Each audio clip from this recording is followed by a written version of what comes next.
जगन्नाथ जी का जो रूप है वो भगवान श्री कृष्ण का ही एक अत्यंत प्रेम की पराकाष्ठा वाली भाव है।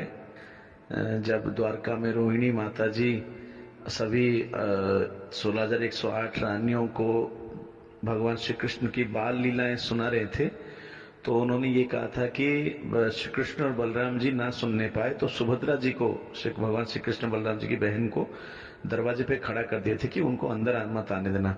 तो जब वे आए श्री भगवान श्री कृष्ण और बलराम जी, तो उन्होंने कहा ठीक है हम दरवाजे पे सुन लेते हैं।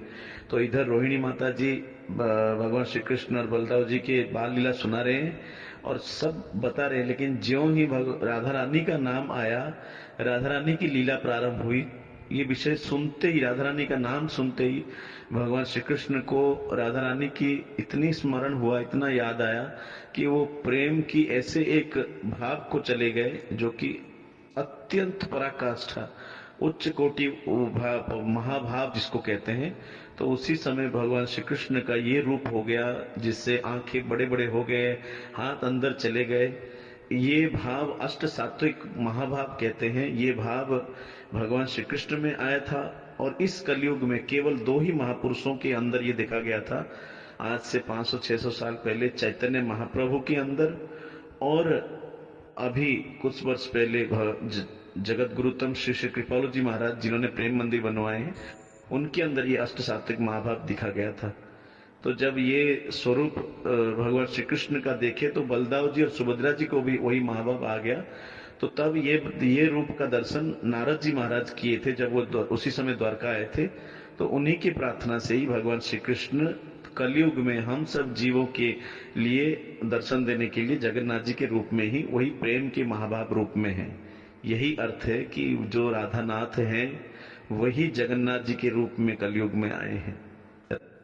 और ये जो रथ यात्रा प्रथा है, इसका भाव स्वयं चैतन्य महाप्रभु का हृदय का भाव है, जिसको उनके शिष्य रूप गोस्वामी जी ने अपने एक श्लोक में वर्णन किए थे कि जब द्वापर युग में भगवान श्री कृष्ण सभी द्वारका वासियों को लेकर प्रभास क्षेत्र में आए थे, तब नंद बाबा, यशोदा मैया, वृषभानु जी सभी गोप ग्वाल वालों को लेकर प्रभास क्षेत्र में आए थे। उस समय राधा रानी भी अपने अष्टमा सखियों के संग आई थी। वहां भगवान श्री कृष्ण और राधा रानी एक दूसरे से मिले थे, दोनों एक दूसरे का दर्शन किए। सब सखियां भी दोनों को सिंहासन पर बिठाकर वही जो वृंदावन में लीला होती थी उस तरह का भाव प्रकट हुआ वहां पर। लेकिन राधा रानी अपनी सखी, परम प्रधान सखी ललिता सखी जी से ये बोली कि सखी, यहाँ मैं भी हूँ, श्याम सुंदर भी है और तुम सब सखियां भी हो, लेकिन वृंदावन नहीं है, तो वो भाव नहीं आ रहा है। हम सब चलो वृंदावन चलते हैं। तो भगवान श्री कृष्ण को सभी सखियां, ललिता सखी आदि सभी अपने हृदय के रथ पर बिठाकर उनसे प्रार्थना कर रहे हैं कि हे प्रभु, आप वृंदावन चलो, आप वृंदावन चलो।